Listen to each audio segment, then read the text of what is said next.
Well, it's spitting the rain, as you can tell, and very grey over Bill's mothers. The poor woman will never get her washing dry. Yet we've got some blue sky just inching its way ever closer. So I'm going to have a bit of a wander. I'm going to risk getting wet. I'm after looking for a few longhorns today. There's two species that are pretty much guaranteed here. Both are also quite conspicuous and easy to identify. But there's a third, which has always usually proved difficult to find, even here at Sherwood. Its small size doesn't help, but it seems to be having a good year in 2022. And I've finally been able to determine where it spends most of its time.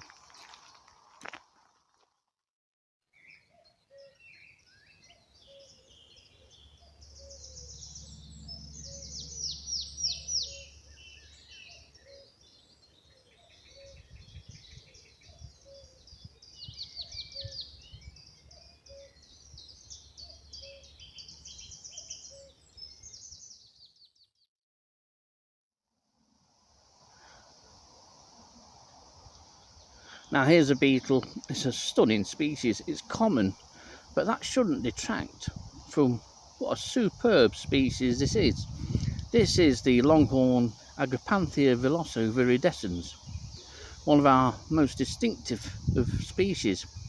It's a large species. This looks like a female. It's well over an inch long from head to the end of the elytra, and with beautifully coloured sort of slate blue and black alternating banded antenna, doubling the length. This is a beetle that is doing really well this year. It's having its best year that I've known. In fact, I'm seeing up to 5 individuals on some plants, such as this one, which is hogweed. Hogweed is the most commonly favoured plant in my experience that is preferred by this beetle. Common throughout Nottinghamshire, it's one of our most widespread of longhorns, and it's found in a wide range of habitats from woodland right through to along hedgerows. It can pretty much turn up anywhere, but it's a beautiful thing, and what a beetle. Because of its common nature, it's considerably overlooked, often sort of tossed aside by coleopterists as just being Agapanthia. It's a beauty.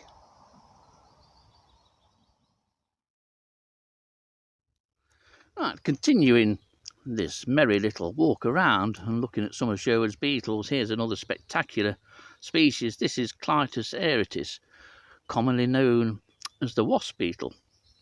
It's a spectacular thing, and usually not as confiding as this. At Sherwood, it's common. You'll find it on a range of trees and shrubs and low vegetation, such as the bramble that this one's sitting on. Widespread throughout the county. No specific habitat requirements are needed by this beetle. You'll find it can turn up absolutely anywhere. But Sherwood, it's here in good numbers. It's a smashing little thing, or what I'd call a stonker.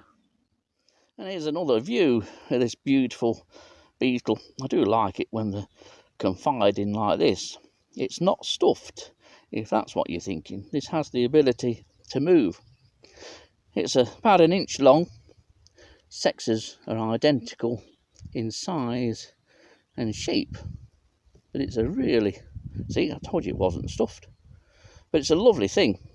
One of Sherwood's most charismatic and easy to identify beetles, and it is a longhorn. You may not think so, with the antenna being relatively short for a longhorn. Lovely.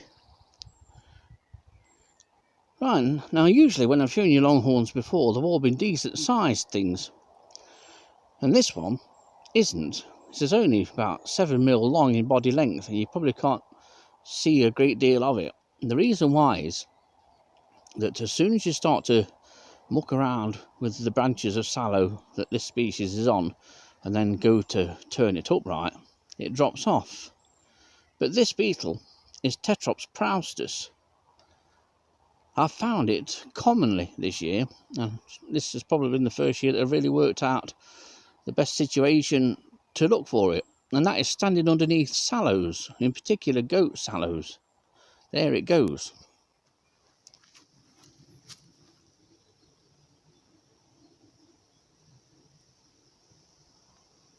So I'm looking for another. Did well to get that footage, to be honest. I could have took it home and caged it up and tried to film it there, but I like to do all my filming out in the field at the time. You capture a bit of the essence and the atmosphere of the occasion and of the find.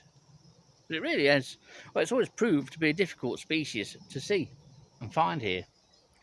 But goat sallow is the trick. Fairly mature goat sallows just look underneath, and they're as easy to pick out as anything. Quite often, this last couple of weeks, here at Clipstone Old Quarter especially, I've seen 2 or 3 per goat sallow. The larger the goat sallow, the more you'll see. And here's your typical view of Tetrops praeustus, or at least as best as I can replicate it. Unfortunately, it's gone cloudy now. And this one is actually a larger individual than the one I filmed earlier.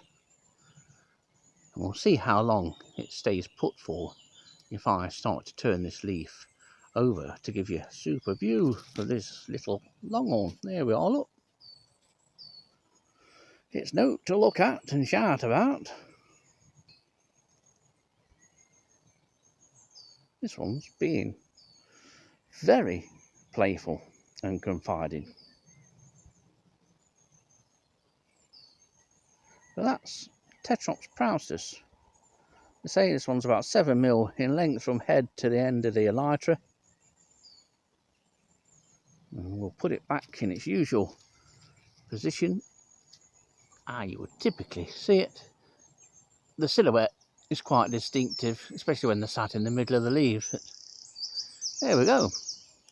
At least you now see one.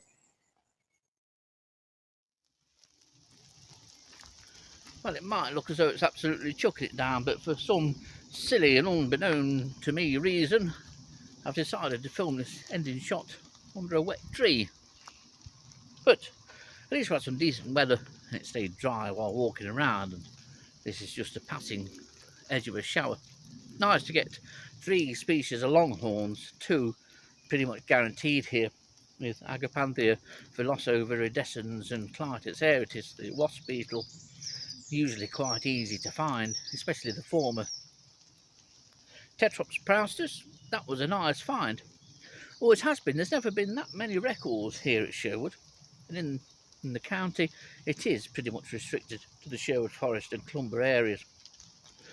But I seem to have cracked where best to find Tetrops praeustus. That's underneath sallow leaves. Thankfully, when we found that, we weren't sheltering under the sallow to keep out of the rain. Always nice to find the 3 species that I was hoping to get. And now it's back home for a bit of something to eat.